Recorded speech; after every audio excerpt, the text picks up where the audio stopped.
Hello and welcome to the Sonic Cinema podcast. My name is Brian Scuttle and thank you for joining me at www.sonic-cinema.com as well as the Sonic Cinema podcast YouTube channel. You can check us out wherever you listen to podcasts, YouTube, Google, Apple, Spotify, plenty of other places. Just click subscribe, rate, and review, and I hope you enjoy the episodes that we have for you.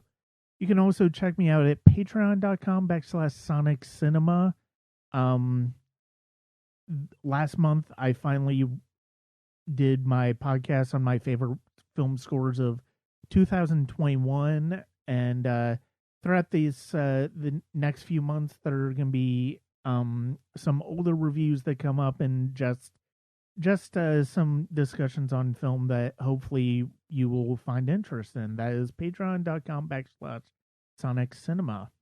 So my guest is a longtime guest. He's probably been on the podcast almost maybe more than anybody else at this point. I'm not quite sure if that's true, but it certainly feels that way.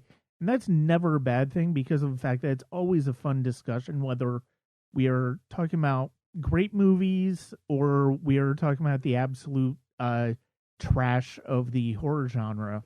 And please welcome back to the show, Phil Fasso. Thank you very much for joining me again. Thank you for having me. And next time we're talking about the island of Dr. Moreau, and I mention, hey, we should talk about the bicycle thief instead, you may want to stop me right there. Oh, yeah. I mean, so we are talking about we're actually talking about a couple of films from Vittorio De Sica today, and the Italian neorealist movement of the 40s and 50s. And yeah, it basically it almost started off as a joke, I feel like, between us just in private when we were talking about all of these lousy horror movies that we've been talking about over the past couple of years. And it's like, oh, you know what? We should do something great like neorealism. And it's like, yeah, I mean, we could do that. That it basically became, oh yeah, we really should talk about Italian neorealism. Um, I do kind of feel like we probably might have kept it a joke, but honestly, I do love that we're talking about these films because of the fact that they are terrific films. They are genuinely great films, but they're just so depressing. Certainly, I certainly feel like these are more worthy of discussion in a lot of ways than something like The Island of Dr. Moreau, but that's fascinating for a completely different way. Same with the Texas Chainsaw Massacre, which was the last movie uh, Phil was on to discuss on the podcast.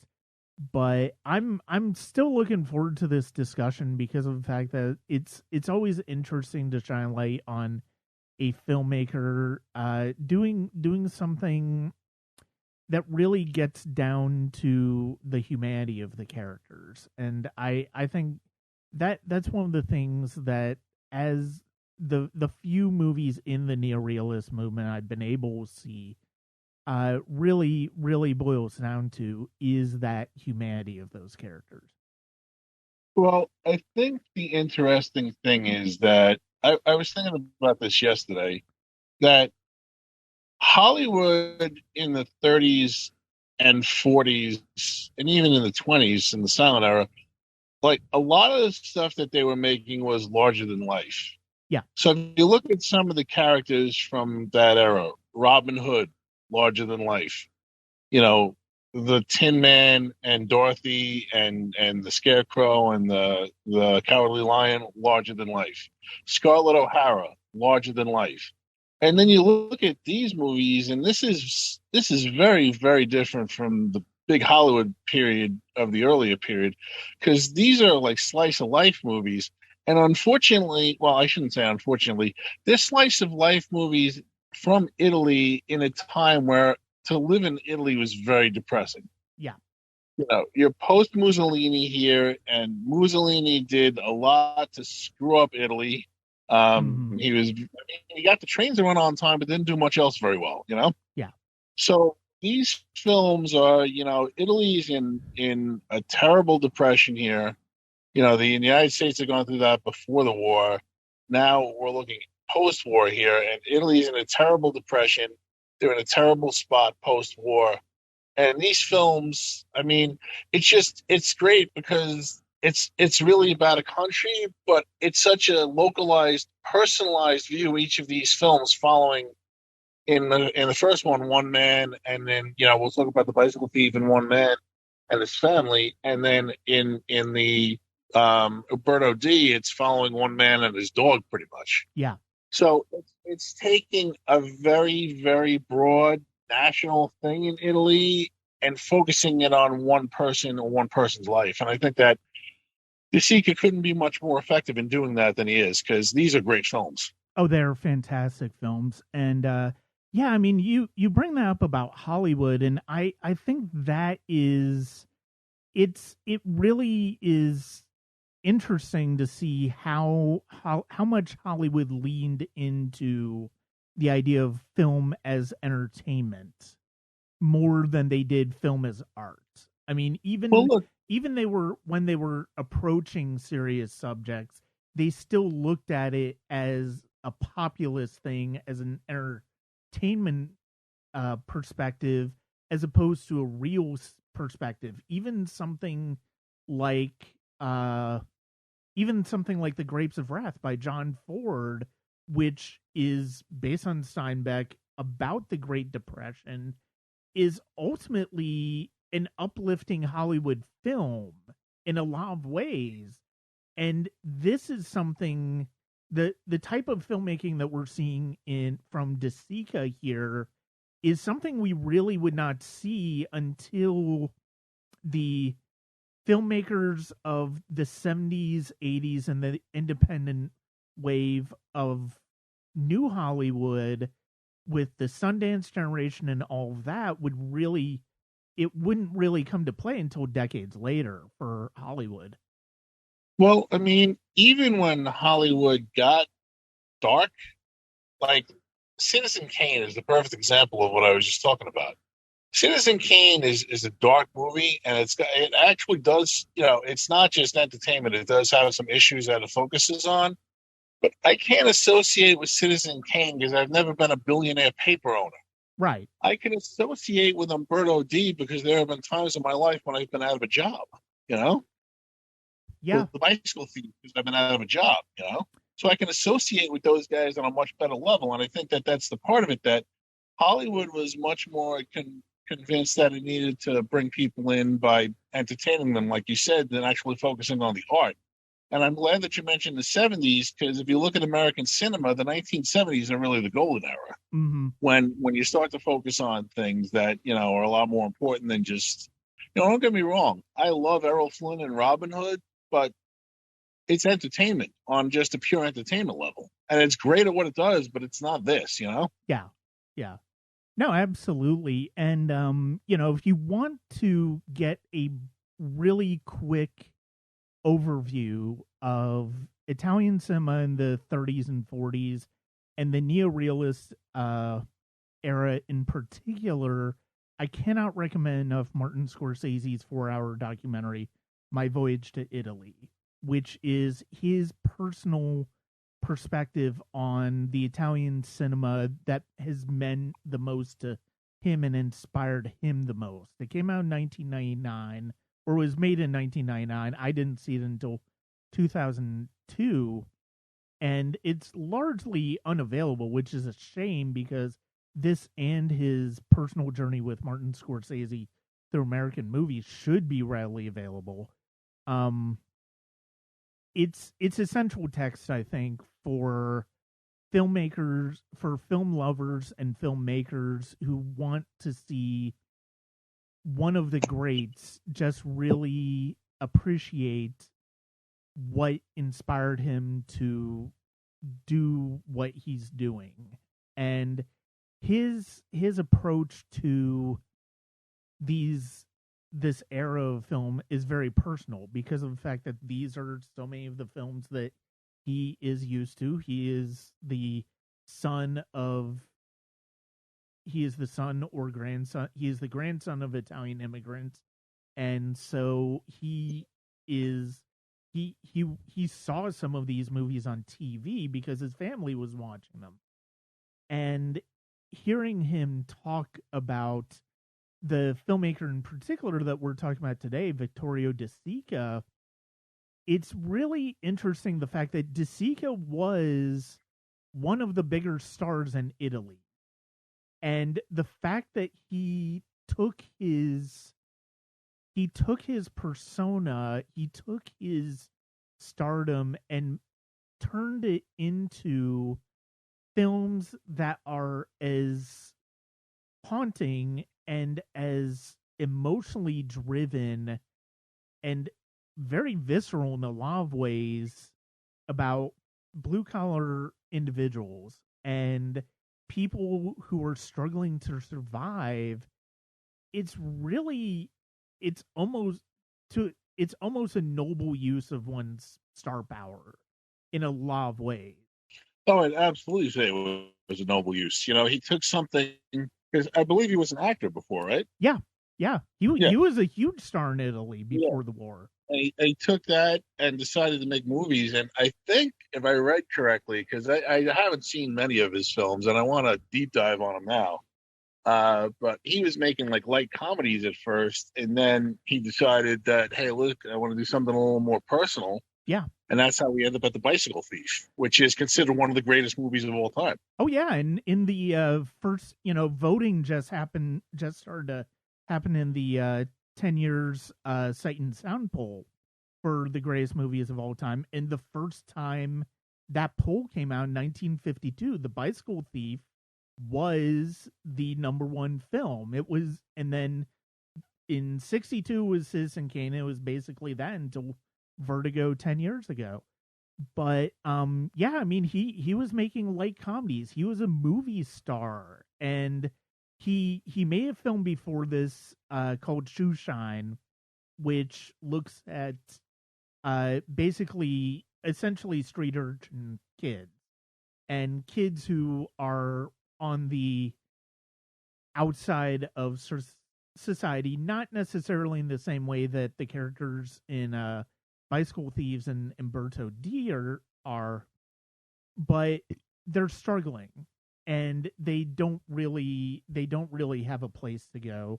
And Scorsese, one of the things they does in My Voyage to Italy, and I can see this being a knock on the film, knock on the documentary, but he does, when he talks about film in depth, he does go kind of in depth. He doesn't necessarily go beat for beat through the film, but he hits all of the major points to where you see significant parts of the film.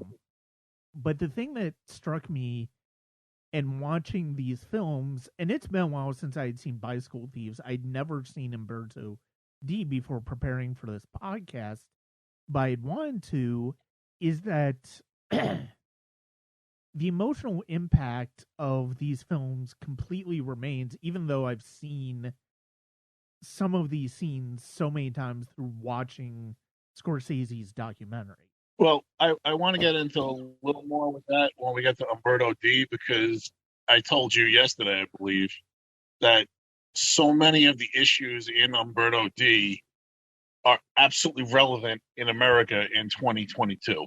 Yeah. Across the Atlantic Ocean and across 60 years worth, 70 years worth of time, these are still relevant issues, and we'll talk about that when we get into that. Yeah, absolutely. But yeah, if you get a chance to pick up My Voyage to Italy or see clips of it on YouTube, I'm sure there are clips of it on YouTube, by all means do so, because it is a fantastic film. Especially if you're a big fan of Scorsese's Hugo, because I look at that film and I look at his two documentaries on American and Italian film as sort of a trilogy in a way of film appreciation. Like Hugo's the one is like the film 101 course, giving you a bit of an insight and like imparting that love of film. My Voyage to Italy, or A Personal Journey with Martin Scorsese, is breaking down what genre is and talking about specific filmmakers, techniques, and all of these different aspects of storytelling through film. And then really my Voyage to Italy is the graduate course. It's really the one that gets in depth into theme, into story specific examples of storytelling, and it's just a wonderful it's just a wonderful trilogy. It's like it's a great gift from one of the greats that we need to be taking seriously. Well, I'm glad you mentioned those to me the other day because I definitely want to check them out. I haven't seen either. I've seen Hugo. I haven't seen either one of the documentaries, but I'm also glad that you mentioned those because knowing that he loves these two films puts his context about Marvel movies that he made a few years ago in perfect sense now. Yeah. Because, he said, hey, listen, I don't watch Marvel movies and I don't want to. I don't think they're real cinema. And then you watch Umberto D and you watch Bicycle Thief, and that totally explains to me why he feels that way. Yeah. Yeah. No, absolutely. And I mean, the fact is it's like I wrote a piece about it, I wrote a piece about it, I think it was early last year. Um After he made his latest uh comments about with regards to how streaming services and movie studios view sim view film as content as opposed to an art form. And I mean, we're certainly seeing that right now with a major shakeup in what Warner Brothers and Discovery is doing. And it's essentially proving Scorsese 100% right. I mean, yeah, those movies are essentially that are being pushed off to the side were essentially entertainments, and the type of roller coaster movies that he was talking about when he initially made his comments. But at the same time, it's it's the fact that there's a studio willing to take a tack take a loss on never releasing a film for tax breaks. It just shows you the level of disrespect to cinema that a lot of corporations and a lot of studio execs see now. And I mean, one of the things that's unfortunate about the current model is that we're really losing the middle tier films and the lower tier films from major studios in a lot of ways. A lot of them are just focusing on big blockbusters, and I mean that's a bubble that's going to burst at some point. Well, look, let's just take a look. I'm glad that you brought up the thing about content and how, because I've always read and I've always thought and I've always seen directors talk about it that a film is a reflection of the director's vision, right? So just take a look at what happened with Justice League and how many of the Star Wars movies Yeah. where you pluck a director out, even going back to the Texas Chainsaw Massacre, that piece of trash that we reviewed last time. I think that guy was a week into filming when they fired him and just threw in another director. Like you can't there's no vision to any of this anymore. It's just a commodity now. Yeah. I can say that, I mean, can you imagine how first off, can you imagine pulling De Sica out of either one of these movies and putting somebody else in there and having anything coherent or anything near a vision or anything near the personal statement that he's making with either one of these? I can't. Oh no, absolutely not. And this seems like the type of movie where you can very much think of the idea that he could have very easily put his own money into this movie to get made. It's that personal to him. Absolutely. And it very much is a movie that it is very similar to a lot of movies I've seen in film festivals like Sundance and the Atlanta Film Festival, where they have this they have this feel of a very personal connection to the filmmaker, even though obviously other people's money is involved with it. You can tell there's something personal the filmmaker wanted to say with that movie, and that's completely the case. And it's something that you don't really, even something like Zack Snyder's Justice League, and talking about what Snyder eventually was able to make.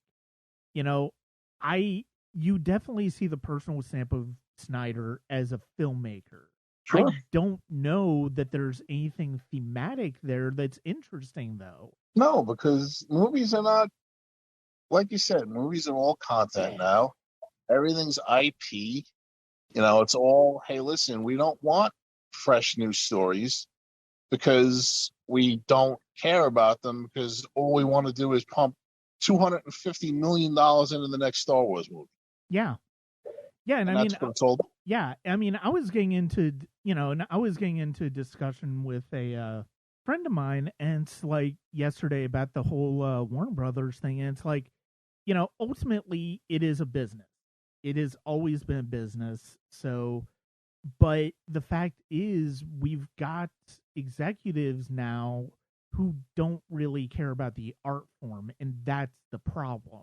They don't view it as an art form. And say what you will about a lot of the old school studio heads, they a lot of them cared about the art form, and they cared about making movies, and that's something that, since corporations and conglomerates have taken over the studios, that's something that's missing.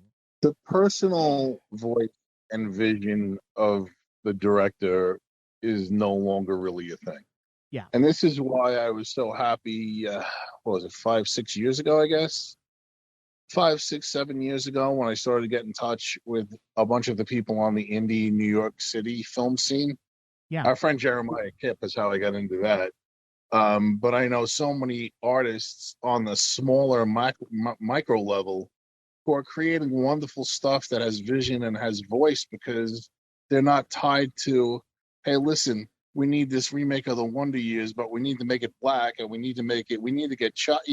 It's not like that. Yeah. They can, whatever they feel they need to make this personal voice, and they can make personal statements, because there's not some studio head saying, hey, this doesn't have Gremlins in it. I told you Gremlins. That's an IP, Yeah. No, absolutely. And I mean, and think about, and it's fascinating to bring this conversation sort of back to neorealism, and just merging the idea of spectacle with personal vision. I mean, in a lot of ways, what the neorealism movement of De Sica, of Roberto Rossellini, of early Fellini, and of many other filmmakers, they were reacting to, as you mentioned, post Mussolini Italy. And it was basically, and this is something that Scorsese says in the documentary, it's essentially a prayer to a cry to the rest of the world that essentially is saying, just because our leaders led us down this dark path, it doesn't reflect the people. And the people of Italy are struggling.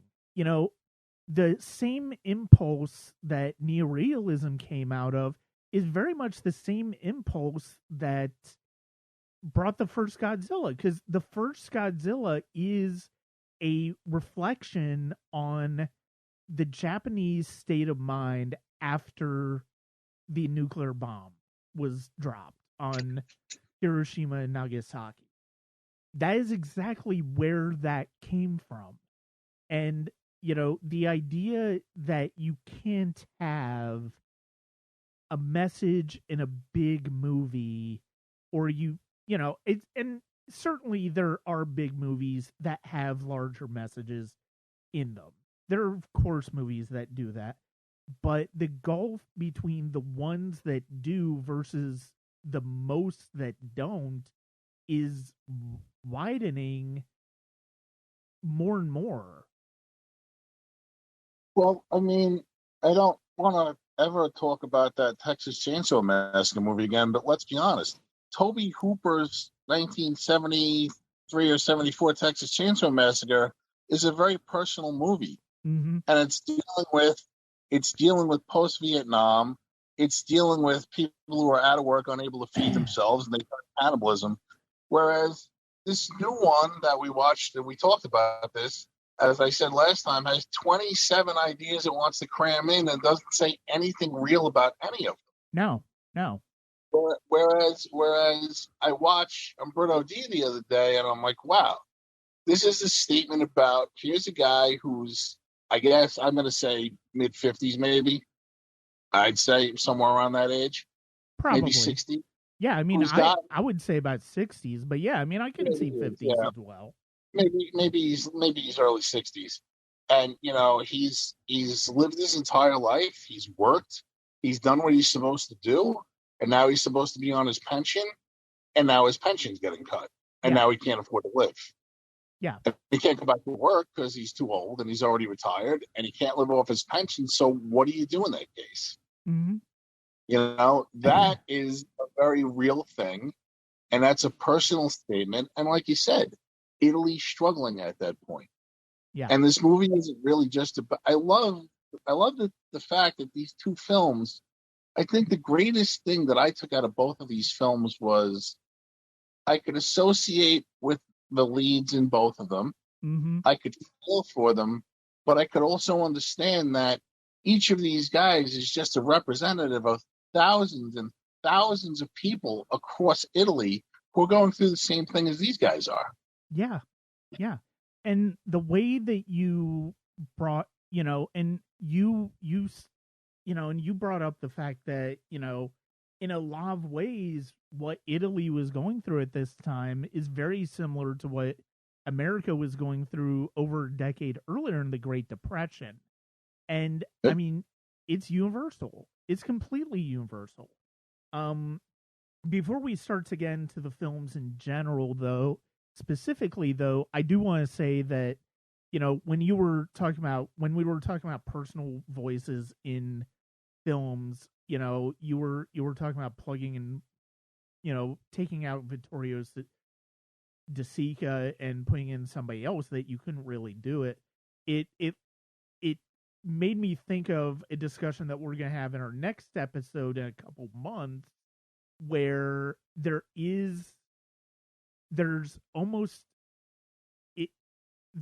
a certain aesthetic from one of the filmmakers that has made that conversation of authorship very complicated for that particular movie. You and I know differently, and we're going to discuss that. Yes. But it's one that has been controversial over the past 4 decades. Sure.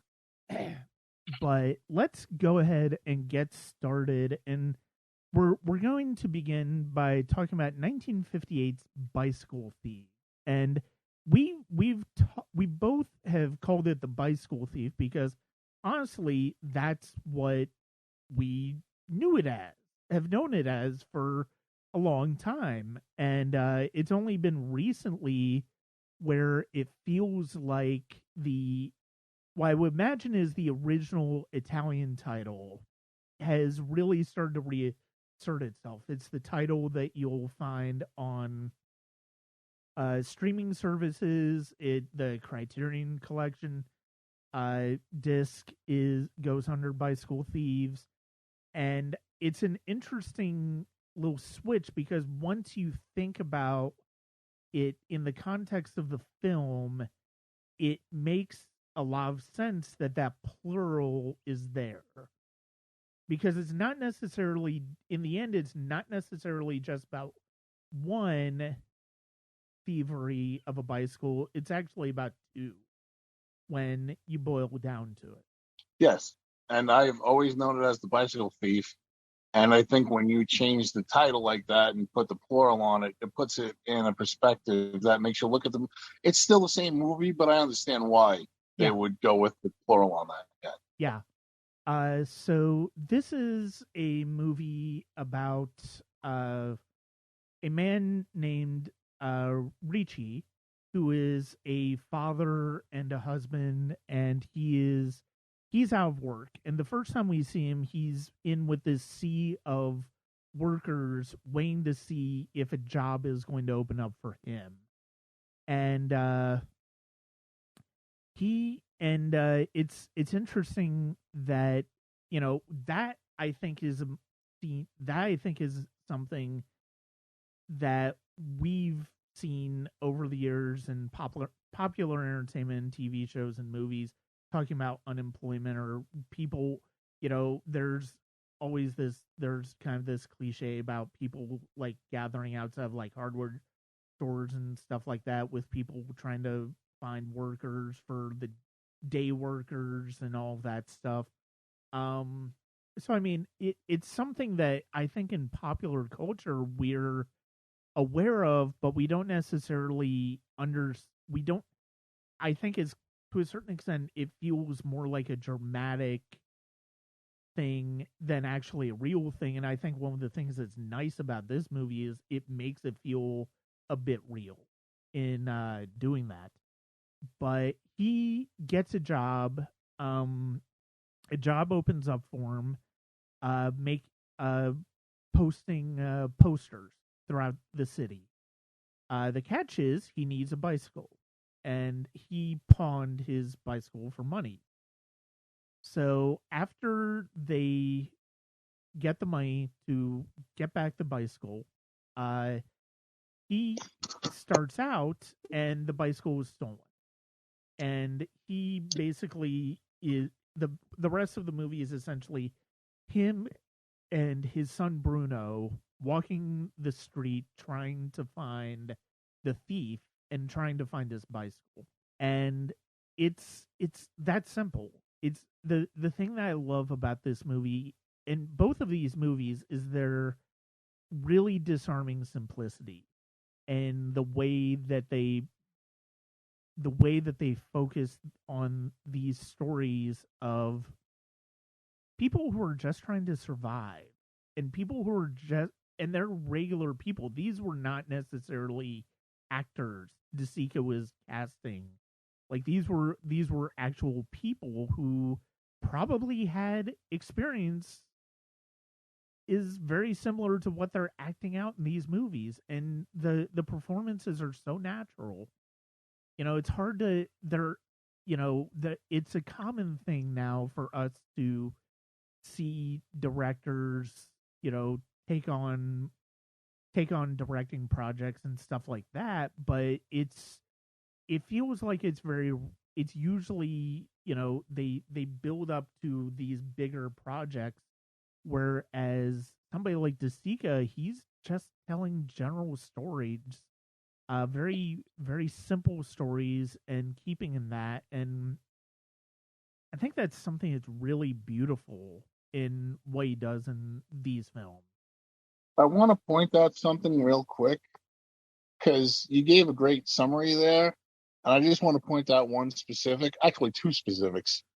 First off, his wife and he decided to sell their sheets Yeah. to get the bicycle back. So, I mean, I went to bed last night and I slept on the bed with sheets because that's what normal people do. You know, it's that's normal procedure across the world. Yeah. So here's a very real thing where they've got to sell something that's a common, and they only have one set of sheets. Apparently, it's not like you know. I know I have multiple sets of sheets and blankets for my bed. You know, but this is a family that has one set of sheets. So we talk about stakes sometimes in movies. That's a real stake because he's got to sell something that is part of his, you know, his world there, and it seems so small. And you may take it for granted, especially modern audiences who haven't been through any kind of poverty might take that for granted. Yeah. But I think that's a great touch, you know, that he's got to pawn his sheets. The other thing I wanted to point out is You see him putting up some posters, and he's putting up posters of, and Roger Ebert pointed this out because I read his great review, his great movies review. He Mm-hmm. pointed out that he's putting up posters of Rita Hayworth, which is the exact opposite. That's the studio system. That's the big glitzy entertainment that we're talking about. Yeah. So that's a contrast to what he's living through because he's putting up these posters for people that are going to go and escape life by seeing a Rita Hayworth movie and try to get away from dealing for 2 hours with what he's dealing with by having to buy his bike back and then having it stolen. Mm-hmm. Yeah, the very simple social commentary in this movie is just fantastic. And the idea of reporting the theft and the fact that there's a bureaucracy that goes towards that. And, it's something that unfortunately hasn't necessarily changed over the years, which is the idea that, just because you report something like that doesn't necessarily mean anything's going to happen to it. And the fact, and you're right, the idea that they have to sell their sheep to get money for him to work, that is another piece of social commentary. This idea that the social safety net is so non-existent for these people that you have to give up something for comfort to just feel like you can still live in a certain degree of comfort by having a job. And I mean, that's all throughout the film. And the scene where later Ricci and Bruno get food, and he basically gets them a very simple meal, and they're near a family that is eating very well. And he has this offhanded comment where he says, "Oh well, you have to make a lot more money to eat like that." And Bruno puts the food down, but his dad is like, don't worry about eat. Just don't worry about just eat. It's important for you to eat. That's the thing. It's more important for you to eat than to worry about me." And I think there's such tenderness in the way that De Sica and Cesar Sabatini, who was one of the screenwriters on this and is the screenwriter on Umberto D. The way that they tell these films, these are like parables. These are like parables that you would hear in a church as much as they are movies. They just have to be told through the language of film. Yeah, I think that's a great point. And I just keep coming back to the fact that these two films have just such humanity in them and such pathos and such, I can empathize with these guys. I can feel for them. I can feel for the kid. I can feel for Umberto's dog, Yeah. Like Oh, it's we're just gonna that. get to that one because Yeah. that is there's a whole bit different conversation to be had with Umberto D in that regard. But the whole thing is that, this is humanity, and this is humanity fallen here, and this is humanity trying to pull itself up by its bootstraps and pick itself up and get back to life. And the thing is, it's like the family, because of the fact that the wife is willing to sell the bed sheets for him to get back the bicycle. The fact that Bruno is willing to make this journey with his father. And at the beginning, you have his friends going around town with him trying to find the bicycle. But they eventually leave. They eventually leave the film, and ultimately it's it's his responsibility, and it's ultimately down to him. So that's where having the support of his wife, having the support of Bruno, she doesn't get upset with him in terms of losing the bicycle. And that would be the easy dramatic play. But she she understands what that means. Bruno understands what that means, and so what Bruno ends up seeing later in something that in almost the final punchline, I guess you could say, of this film, and the ironic twist of fate of this film is you can understand the choices that Ricci has made. You can understand where everybody is coming from in this film, because ultimately everybody is in the same position. It's not about judging. It's not just about judging people for love the people in this movie. Even the guy who steals his bike, I mean, we never really find out a backstory, but I don't think this is a big criminal syndicate that this guy's a part of. No. I just think that he probably needs the bike just as badly as Ricci does. Yeah. He probably needs that bike to thrive and survive. And, you know, it's turned him to a criminal act. And, you know, I mean, I can't justify the act, but I can see why. I can understand why he'd steal a bike, you know? Yeah, absolutely. I mean, I think, you know, and look at the old man that Ricci saw the thief with. You know, look at what they do. They follow him to a soup kitchen and a church service, and they're harassing him. He's harassing him, and it's like the people at the soup kitchen are like, leave him alone. What are you doing? But at the same time, we understand why, because he's trying to get answers that he needs.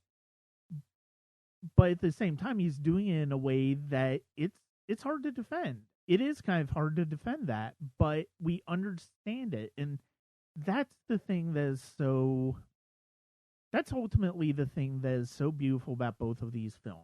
And that's one of the things that is so interesting about neorealism in general, is that it doesn't ask us to it, and you can see why Scorsese was so influenced by these, because it doesn't ask us to endorse the behavior that we're seeing, but at least it asks us to understand it and to maybe empathize with it when it comes to these characters. And you can see that as something that Scorsese took to heart in so many of his films.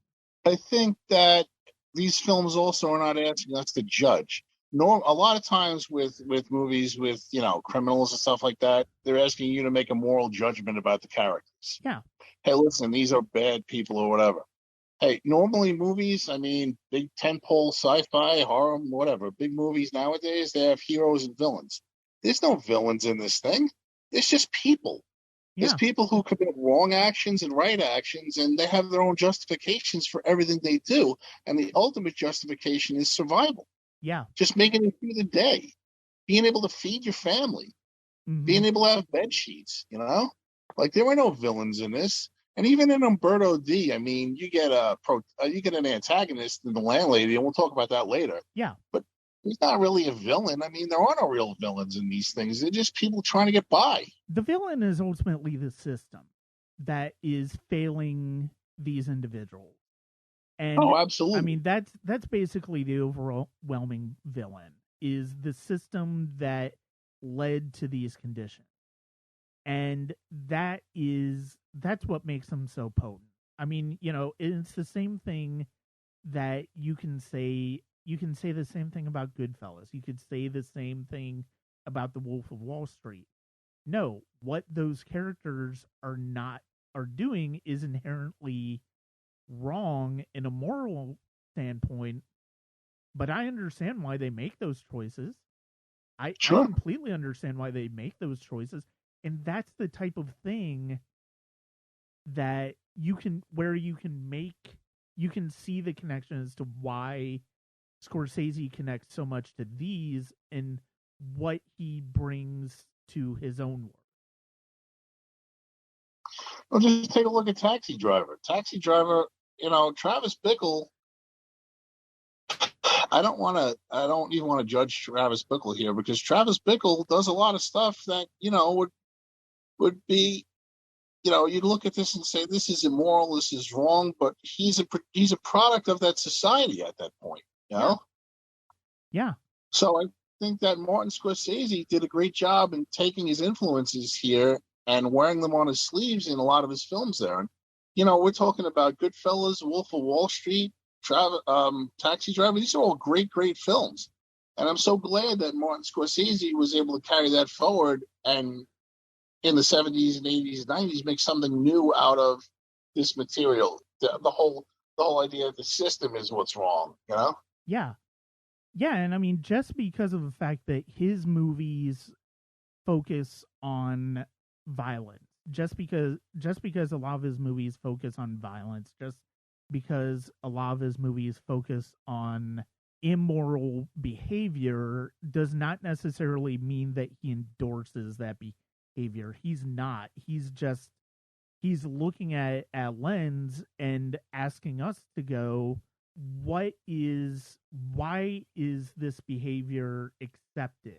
Why would you accept this behavior? Why would the characters accept these behavior? And I mean, you can the great thing about Goodfellas is about the story of Henry Hill's rise and fall. Yes, that is the basic premise, but why is the world that he goes into so appealing to him? It's because it affords him the chance to live a life that he's not going to be able to live if he follows the same rules that his parents did. Sure. And you understand that. You understand why, even if you don't agree with why. No, it's totally. I'm glad in Goodfellas because I watched it recently after because I hadn't seen it in ages, and I watched it recently after Ray Liotta died, and you see the glitz at the beginning, and I'm glad they have those scenes of Henry Hill as a kid because you see his parents living basically middle class suburbia. Yeah. And right across the street, there's that glitz and there's that glamour and there's all that money. And you see why, with a 12, 13, 14-year-old kid, that you look at that and say, hey, that's the life I want to live, not the one I got to go home to, you know? Yeah. And, I mean, to bring it back to Bicycle Thieves, the end of this movie, there are things that Ricci does in this movie that are not defensible. At one point, he gets so frustrated with Bruno that he hits Bruno. Doesn't he? Yes. And Bruno lets him know, I do not like that you did this. He stands up for himself, and he makes it difficult for Ricci to get back that trust that he lost with that action. And then, but eventually he does get that trust, and that's when they go to the restaurant. And then the end of the movie that we've kind of talked about, but not specifically, has Ricci Ricci's stealing a bicycle in his own right. He's so desperate at this point that he steals a bicycle outside of what looks like a soccer match. And he gets chased down and he gets chastised for it. But even though the characters were chastising him, they don't understand why he does it. We do. And that doesn't mean that we agree with it. It just means that we understand that choice. And seeing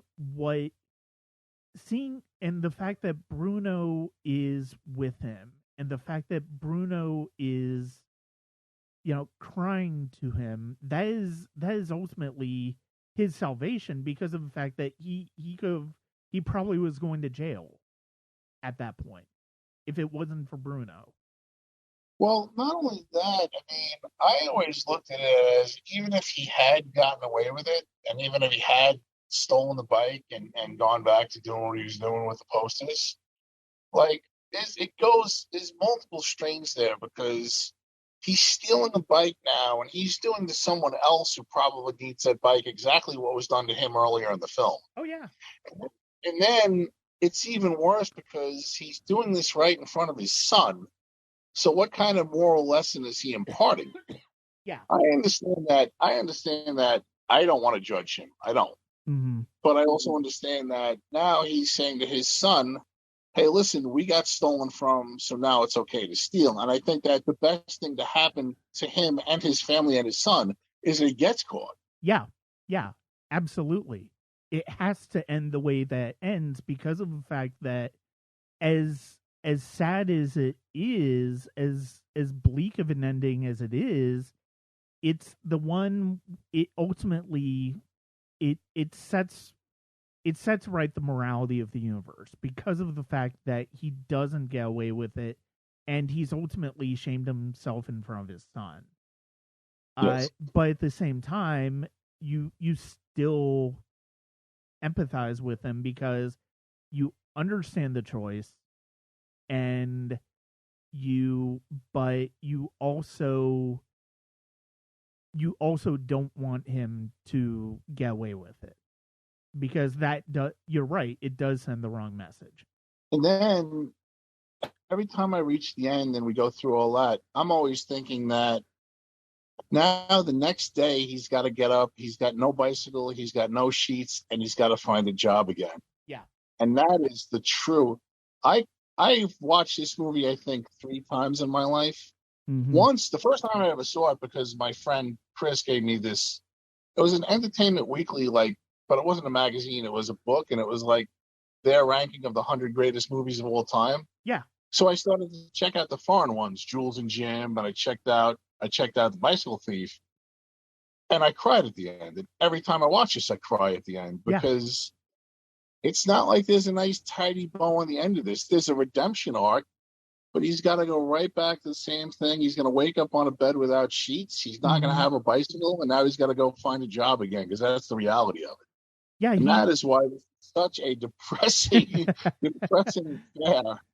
Yeah, he's in a worse spot now than he was before because he doesn't know where his bike is, and you're right, he doesn't have sheets, and he has to do this all over again.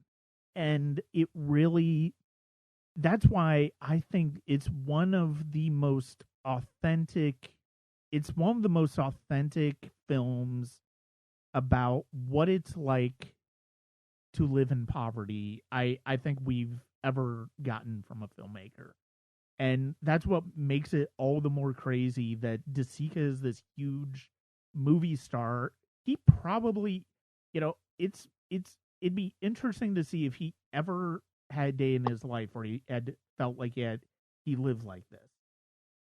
Sure. But there's a natural empathy he has for normal people that I think is something that it's genuine with him. You feel like through these films it's genuine. It doesn't feel like, perfunctory, oh, I'm going to do something to, celebrate the general public who struggles, it's not performative. It's natural from him. And I think that's one of the things that is so beautiful about these films. I think that was one of the great, no studio would ever allow you to take a Star Wars movie and pull a guy off to no director is going to be able to go to Disney and say, look, I want to make a Star Wars movie, but I want to put Brian Scuttle in the lead, and he's got this short little film that he made. He does some music stuff, but he's never been an actor. Yeah. No, that's never going to happen. And I think that the fact that he was using real people who, like you said earlier, even if they weren't going through exactly what these characters are going through, they see it around them every day, I'm sure. Mm-hmm. And they understand it because that's where the society is. Well, even look at The Grapes of Wrath that came out 8 years before this. I mean, that is a studio film. It's not a film. It doesn't have nobodies in it.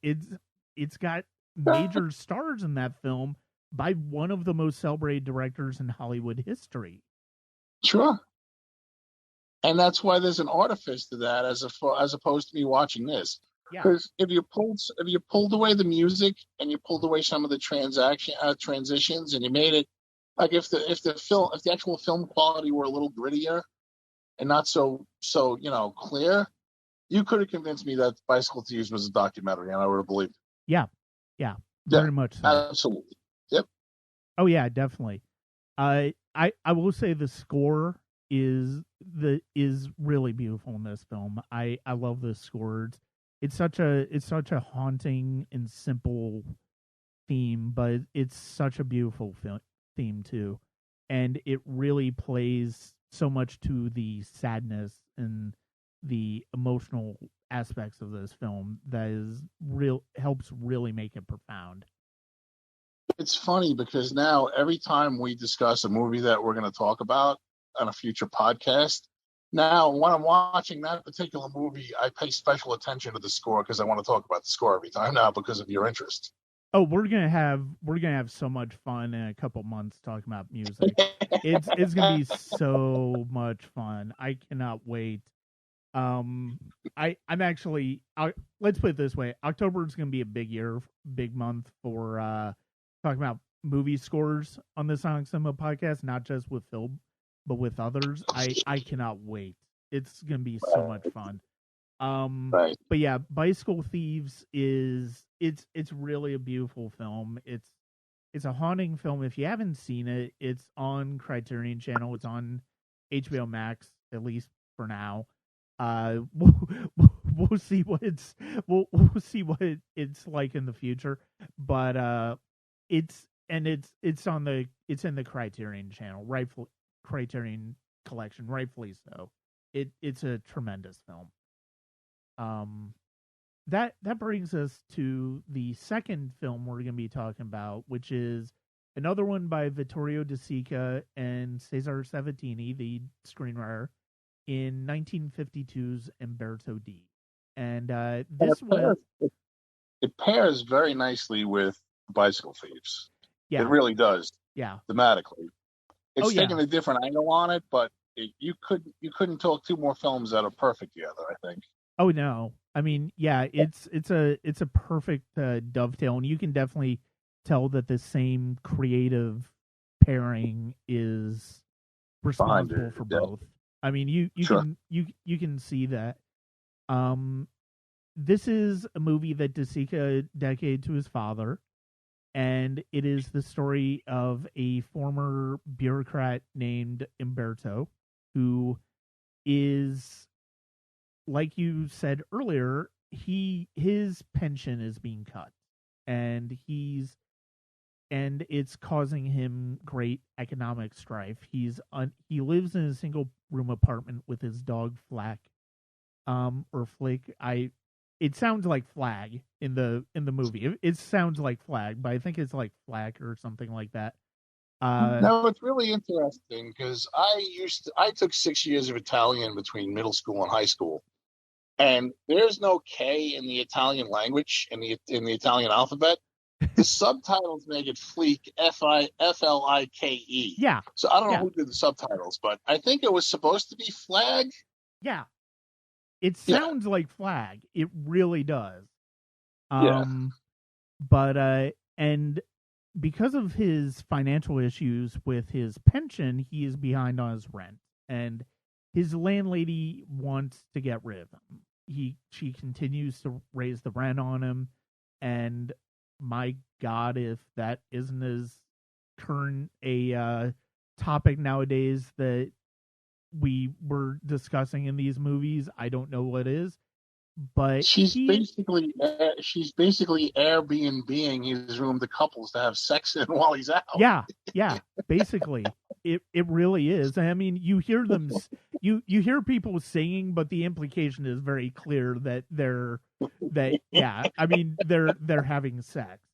Um, and he's just trying to live. He's not blowing through this money wantonly. He's not just living an extravagant lifestyle. He's just trying to live. And he is eating at a soup kitchen. He has to feed Flag under the table. And when he gets sick, he calls the ambulance for himself, and he has to leave Flag. And from there, it leads us to a chain of events that basically brings us to a place where it basically is Umberto's emotional downward spiral and realizing that he's and getting to a point where he's not sure they can continue anymore. I, it's one of the first things that really struck me watching this. This, like I said, this was my first time watching the film. It really does play as an interesting companion piece to Akira Kurosawa's Ikiru, which also came out in 1952. And if you haven't seen that film, it's a tremendous film. It's one of the great ones from Kurosawa. It is about an old man who knows he is dying, and he is determined to do one meaningful thing in his life. And he is a lifelong bureaucrat, but he doesn't really do anything.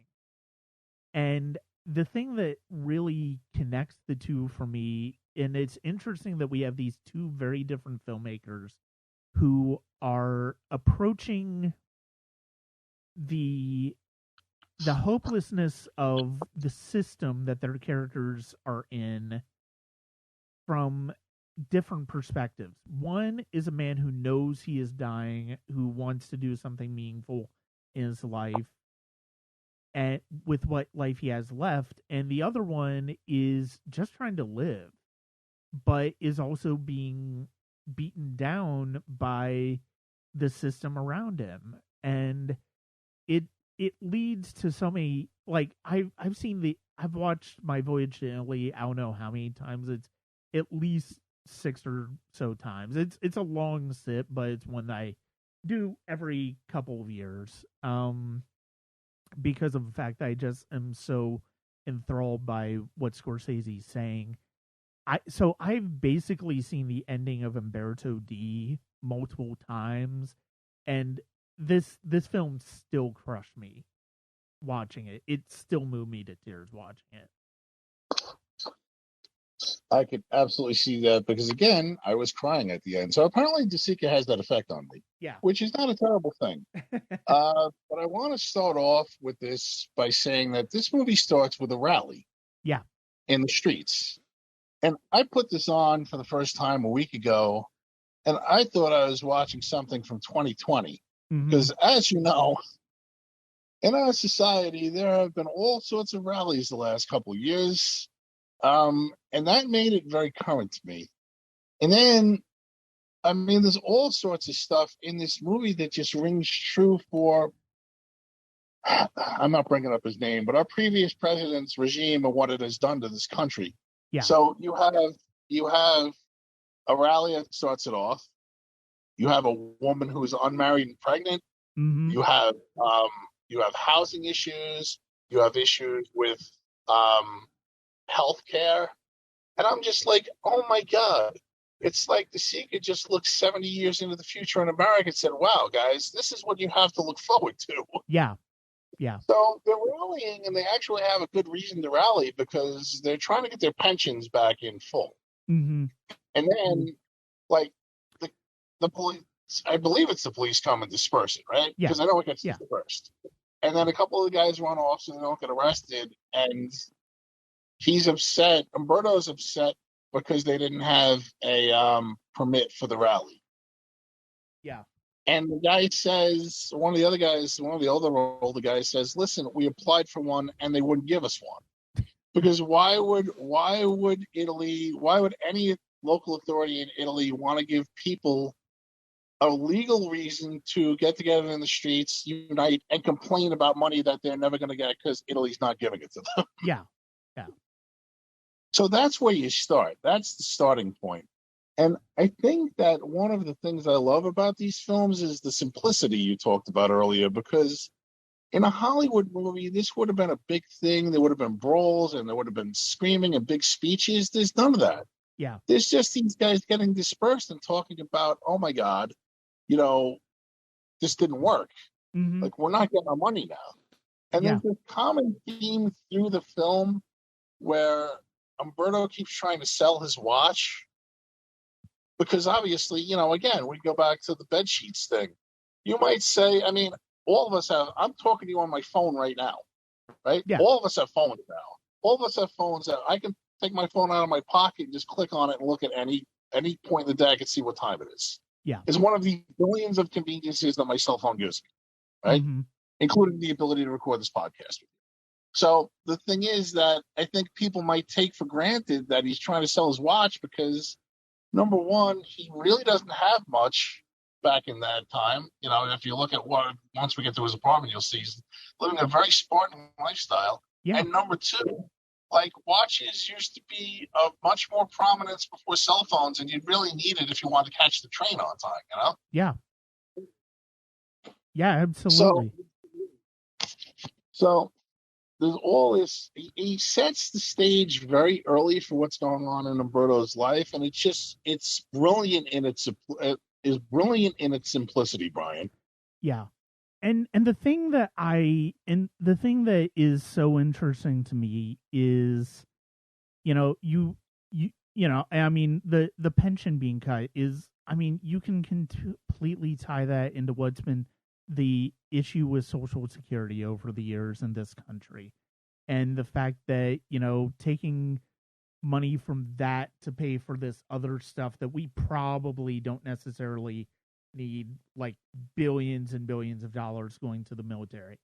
But, it's, or paying for billionaire tax cuts. And it's basically one of those things where it's like you said, it's basically, oh, why would we give you this money? We need this money. It's all about the powerful wanting to exert their power on the people who are helpless, like Umberto. And I mean, look at the scene where he does call the ambulance on him. He's got a justifiable reason because he's getting a fever, but at the same time, and I do like the fact that doesn't become a thing where, oh, he's worse off than he really is. It's just that he genuinely needs to get looked at, and this is the only way for him to do it. But also, it gives him a sense of comfort to be able to be there for a little bit longer, knowing that the alternative could be him on the streets sooner rather than later. And that's something. That's something you see now. He learns very quickly from the guy next to him how to cheat the system. Yeah. Which I thought was kind of. I laughed at that because this guy's like, "Hey, listen, get a rosary, and a rosary will buy you some more time here. Yeah. They'll be willing to give you more time if they think you're a devout Catholic." Yeah. Exactly. So I thought that was very witty. But going back to the pension thing, I mean, I felt when I was watching that movie that hit me personally because I had an uncle who was with the U.S. Postal System out on Long Island for years, decades. And in the 80s, Reagan came along and he cut their pension. Mm-hmm. And all of a sudden, all the postal workers across America hated Ronald Reagan because, hey, listen, we've been doing this for decades. We're breaking our backs out there. Like my uncle wasn't, he was on a foot route. So he'd be putting pressure on his knees, carrying that heavy mail bag every day, 6 days a week. And he had a second job on top of that because you live on Long Island. Long Island's not cheap. Got to make ends meet, Yeah. So I'm like, when I think with the pension getting cut hit, that was the first thing that I thought. My uncle went through that back in the 80s, Mm-hmm. And it's just like you work your entire life, and it's supposed to be, hey, when you get to your golden years, society will take care of you. Yeah. Society does not take care of people in the golden years. We have to worry. I'm 50, I just turned 50 a couple weeks ago. I have to worry by the time I retire if Social Security is even going to exist anymore, Brian. Yeah. Oh, I mean, I just turned 45 yesterday. It's like so it's like, yeah, I mean, it's really scary what this is going to be like in 15, 20 years. I mean, yeah, you just don't know. I mean, presuming we're all alive and we haven't completely wiped ourselves out as a species by this point. But the fact is, it's like, no, and you brought up the maid earlier, which is it's a great illustration of a different perspective of the struggle that people like Ricci and people like Umberto are going through. Because she is, like you said, she's a single woman who is expecting to get pregnant, or who's pregnant, and she knows that if the landlord finds out that she's pregnant, she's going to be out of a job, and she doesn't even know. Go ahead. I'm sorry. And she doesn't even know who the father is. So there's this running back and forth of, she knows it's one of these two soldiers that they see out the apartment window every day, and going back and forth and stuff like that. I mean, it's part of the fabric of the film, but also it really does speak to, it speaks to the fact that some women in this, in culture, just don't have that security. No, because as soon as she gets pregnant, she's going to have the same worry. Or as soon as the landlady finds out she's pregnant, Maria, the maid, is going to have the same issues that Umberto is going through right now. That she's going to be on the street, and how's she going to support herself, and how's she going to live? Yeah. And there's even a discussion about that later. She says to him, "Hey, look, once I get, once she finds out I'm pregnant, I'm going to get fired. I'm going to be out of here." Yeah. So I just need to do what I can do in the meantime. But the funny thing is that Maria just kind of takes it day by day, and she's living. Hey, listen, I can live right now. Yeah. Look, there's ants in this apartment building, and oh my God, the situation with the ants is just disgusting, Brian. Yeah. The place is infested with ants. She's got to light a broom on fire to try to get rid of the ants. And, it's just that it's. But the thing is that those two can call that place home for the time being. Mm-hmm. And the thing is, they have each other. So Umberto has a very small social circle.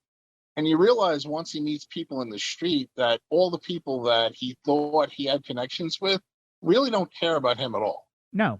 Like one of the people from his social class, an older elderly gentleman who's in the same. And those guys seem to be, for the most part, better off than he is, but nobody wants to help him because they don't care. Yeah. Maria actually cares, and Fleek, the dog, cares. Yeah. Well, and I mean, the dog is just as dependent on Umberto.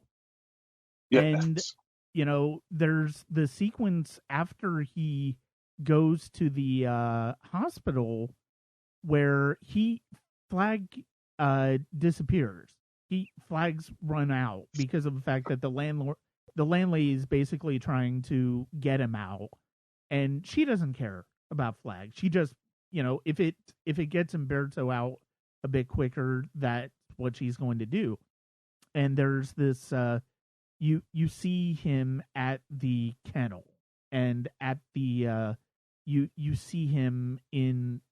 He sees the room where they kill the dogs, and that's a great deal of suspense, and it's something that's very artificial. But I mean, every person who has ever lost an animal, or who is worried about an animal, a pet, is going to understand that situation and going to understand the emotions that Umberto's going through. Absolutely. And I think that, like, even down to the end, I mean, Fleek is his best friend, I'd say. Yeah. I'd say it's fair, right? Yeah. They depend on each other. And there's a point where he tries to sell Fleek. Well, he doesn't really try. I guess he's going to take money from him.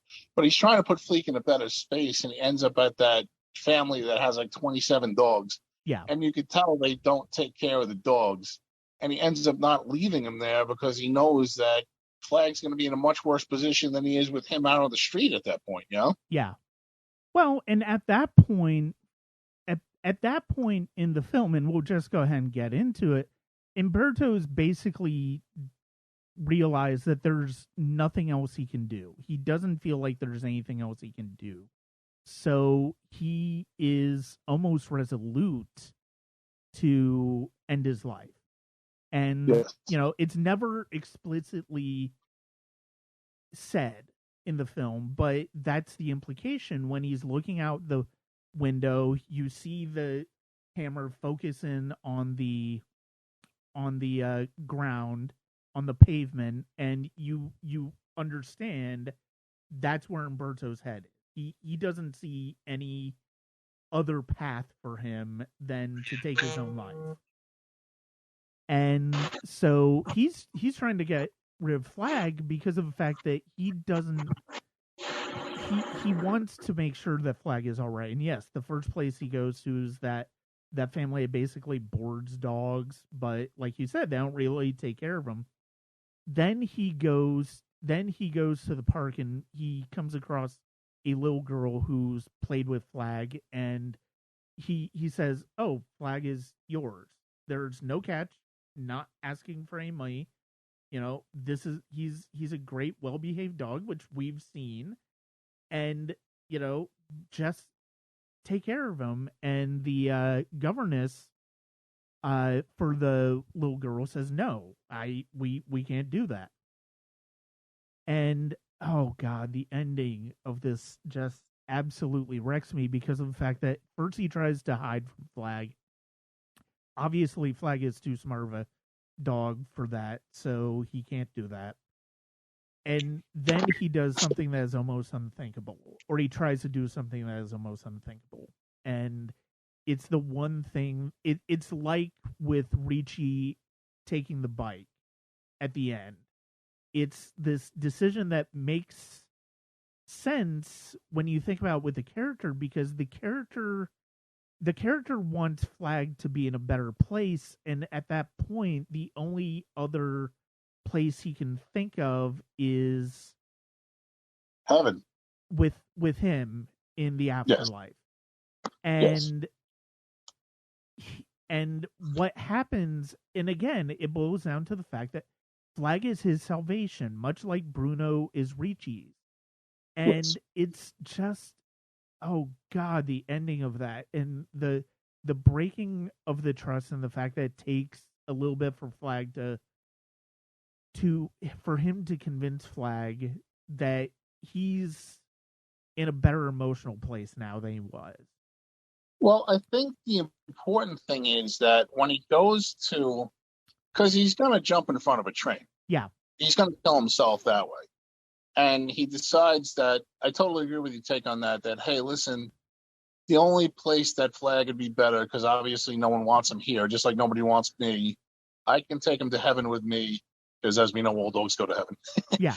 I can take him to heaven with me, and he'll be in a better place than he's in now, because I love Flag, and I don't want to see him go through what I'm going through, being rejected, not having a home and all that. But I think the fascinating thing is, because I had no idea, you've seen the ending, I'd never seen the ending before. I really thought he was going to kill himself, and then you see the train brushing by, and Flag is terrified. Yeah. And I think the fact that Flag is terrified is what wakes Umberto up to the fact that, hey, you know what? I shouldn't be doing this to my dog, and I shouldn't be doing this to myself. Yeah. Because this is not the way to go. And if he doesn't have his dog with him, he's going to jump in front of that train. I'm absolutely convinced of that. Absolutely. Yeah. Yeah. And then it's so sad because now he's got to convince Flag that he's trustworthy again. Because Flag, hey, dude, you just tried to kill me. What are you doing? And Flag keeps taking off on him. But it ends on a much... I mean, I don't want to say, again, it's the same thing as Bicycle Thieves. He's got to figure out a situation the next day. But at least you know that he's still got his dog at the end. And the dog still has him. Yeah. I mean, that's the... I'm getting teary-eyed just thinking about the ending again. It's... And yeah, you just... Even though you... Like you said, you know that this is going to be... He's still going to struggle. He's still going to have a hard time of things. In this moment, he realizes that the decision he was making was not the answer. And he will figure out the answer another day. The important thing is he is there, like you said, he is there for Flag. Flag is there for him. Like he, and that is what makes this so beautiful. That is what makes this. It's as bleak as these movies are, and they are very bleak. There's also moments that are absolutely wonderful. There's the wonderful moment where he's trying to panhandle for money, and he sets up Flag as, with the hat, and it's just a really funny little moment. And he plays it off when he sees one of his old colleagues or old friends who is better off than he is, but it's one of those things.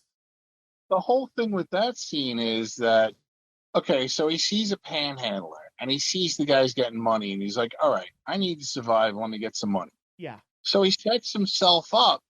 First, he attempts to panhandle. And then he turns his hand upside down and doesn't end up taking the money the guy gets to get to him. Yeah. And then he steps off because he's too proud for that. He's too proud to panhandle. He's like, hey, I've lived a life of dignity. Why would I want to live this indignity now? So he sets up Flag with the hat, which, as you said, is really funny. It's a really funny image. Yeah. But, it all resonates.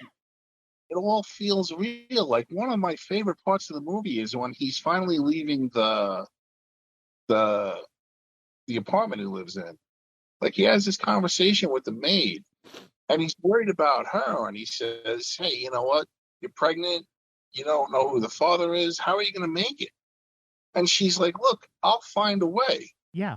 I don't want to pull a line from Jurassic Park, but, life generally finds a way. Mm-hmm. And that's what she's imparting to him. She's my favorite character in the entire thing because her view is very grounded. Her view is very, hey, listen, we'll get through this. It's going to be rough, but I'll do what I need to do.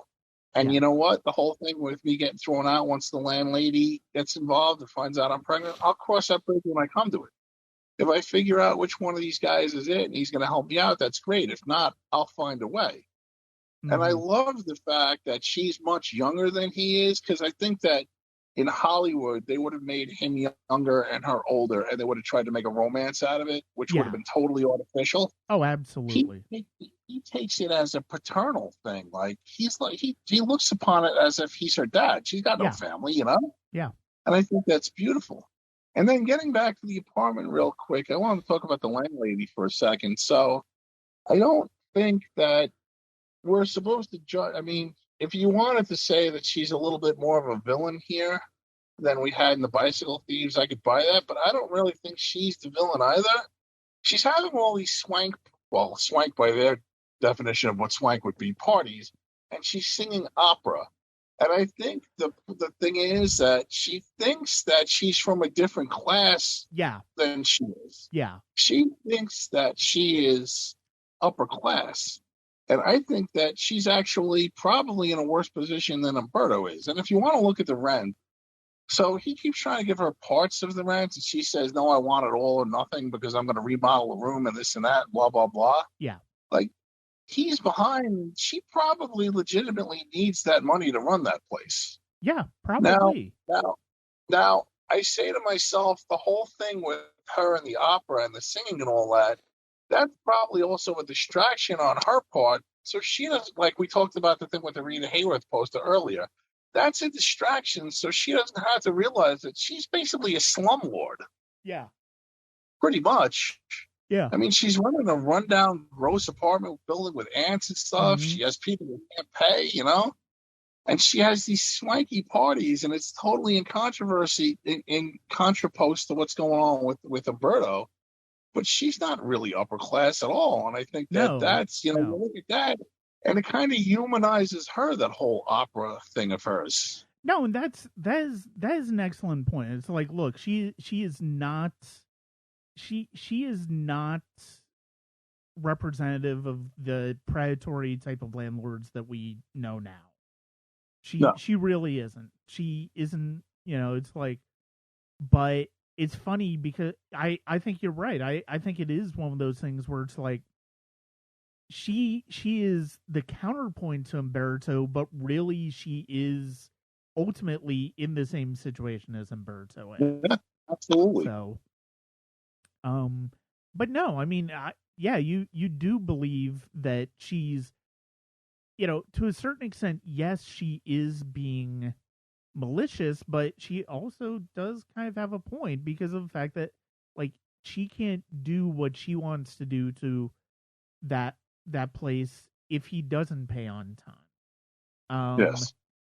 And but yeah, it's this is such a, you're right about the relationship with Umberto and Maria. It's definitely one of a parental one on Umberto's part. It would have been completely wrong if it'd been romantic. It to connect the two again, it reminds me of Akiru. There's this moment, there's a sequence with the Watanabe in Akiru with one of the, I mean, I guess they're like secretaries or so at the at the government building that he's in, and she's just trying to get his stamp for to resign and do something else. And she ends up spending the time with him. It's like normally there's an implication that society views that as that time that they spend together as, oh, he's just, he's spending time with somebody much younger than he is. You get that implication that it's romantic, even though it really isn't. But I love that. I love that you get the societal perception of these characters through the reality of what they're going through, and we know we understand why the choices they're making are being made. I just think that in the end, these are two of the most human films that I've ever seen. Yeah. And I'm really glad that we decided to discuss them, because there's only so much room for us to discuss Carrie 2 Rage, Yeah. But I'm really glad we chose to discuss these two films in particular because, when I just mentioned The Bicycle Thief when we were joking around about that as an offhanded thing, because I knew that was an important film and I'd seen it before. Yeah. But going back and rewatching that and watching Umberto D, I mean, they are lenses on a terrible time in a particular country's world. Mm-hmm. A lot of the stuff they say is very relevant in our country 70 years later. And I think that the greatest pieces of art can find themselves relevant at any time. And I can empathize with a lot of the stuff that these guys were going through in these movies. Mm-hmm. And it's a hard road to hoe out there in the world. And you're talking about, issues that keep these movies relevant. But I just think that as peeks into humanity and as peeks into how, and again, each of these movies is just a day in the life of these guys. Well, no, not technically. Mm-hmm. Umberto has a couple weeks there. Yeah. But still, it's a very small portion of these men's lives.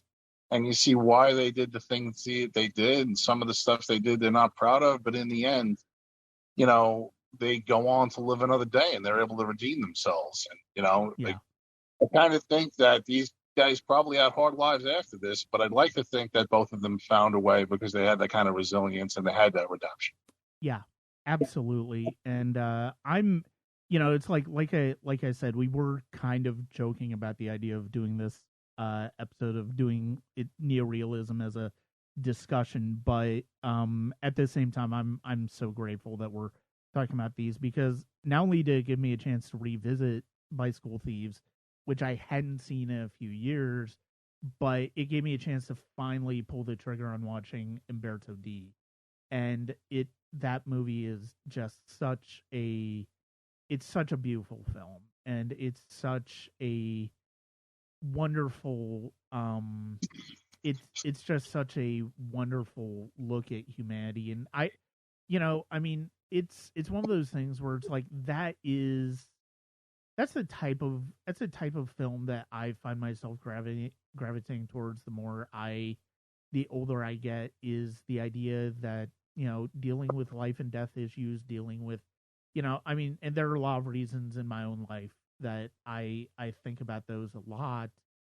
Um, and it's one of those things where I love that both of these make you think about them in a way that is not artificial, that is very much of universal because of the fact that, like you said, they're just as relevant now as they were in the 40s and 50s when they were made. And it's just a they're two beautiful stories. And I mean, yeah, these were definitely hard hitting to go through, but I mean, it really is something worth looking at. movies that Movies that go to just touch us rather than just entertain us, to get us to think about how we treat others, how other people live. And you certainly don't get that in the movies like Texas Chainsaw Massacre, or Carrie 2, or End of Days, or Island of Dr. Moreau. But I mean, those are fun to talk about in different ways. This is fun to talk about because of the fact that in a way, in talking about these, it feels like we're revealing a bit of ourselves in the process. And I'm glad we did have this discussion. Hey, look, escapism is fine. There are times when I watched a million horror movies in my life. A lot of them are just garbage, and it's okay.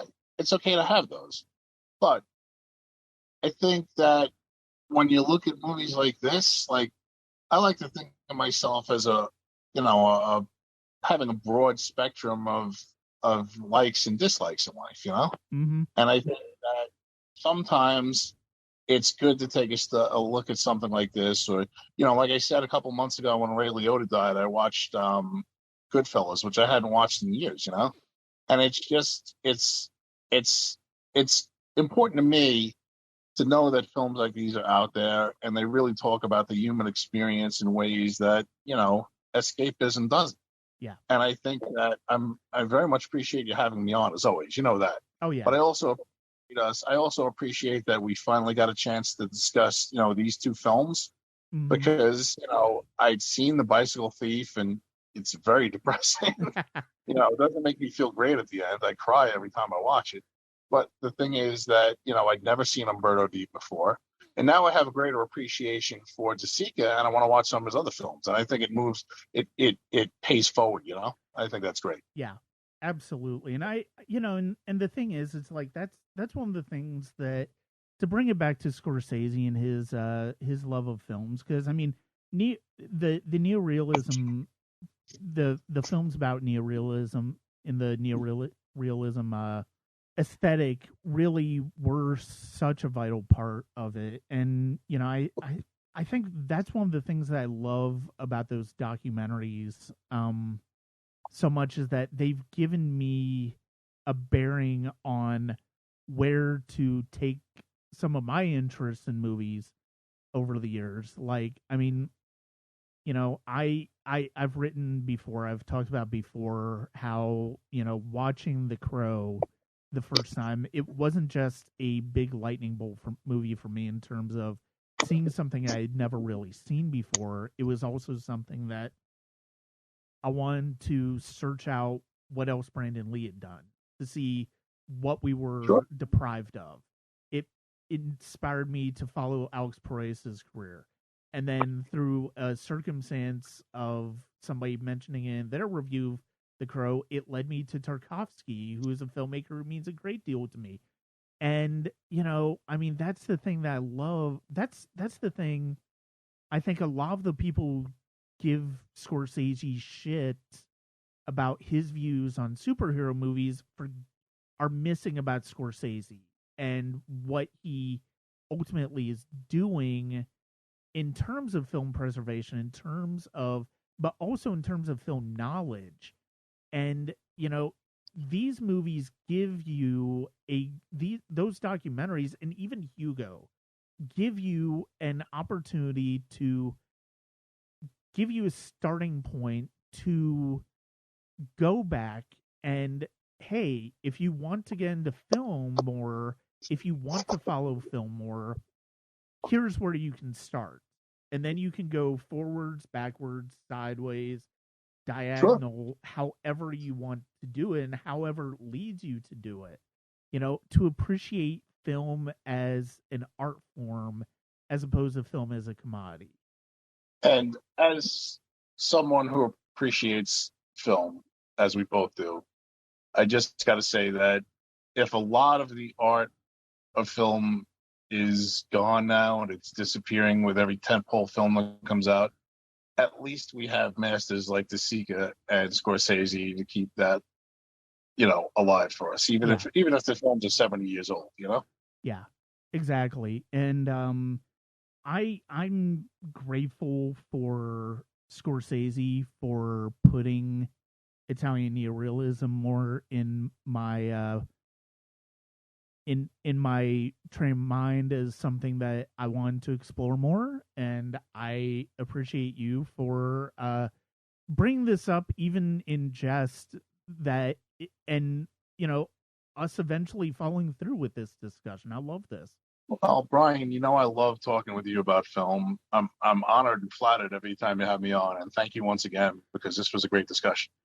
And we're certainly going to have another great discussion. I won't give it away, but let's put it this way. It's going to discuss horror in the 1980s, and it's going to discuss some of the great masters of horror. And yes, we will be discussing good horror for a change. I cannot how odd is that going to be? For that. And then we're going to go to something light, like the 9-hour Holocaust documentary Show Up. Sure, why not? No, I don't want to make light of that because I do want to see that, but yeah, I'm all for us going to something truly light after this. But yeah, Phil, as always, thank you very much for joining me. Thank you much for having me, my friend. I'd like to thank Phil, as always, for joining me on the podcast. It's so great to talk to him, and I cannot wait to get to our discussion on horror this year. It's going to be about 3 absolutely terrific and iconic films. I can't wait for that. That's going to be it for this episode of the Sonic Cinema Podcast. Check us out at Sonic Cinema Patreon at patreon.com/Sonic Cinema. The Sonic Cinema Podcast YouTube channel, also Google, Apple, Spotify, rate and review, subscribe, and follow. And as always, my written work is at www.sonic-cinema.com. Thank you very much. Hope you have a good rest of the day.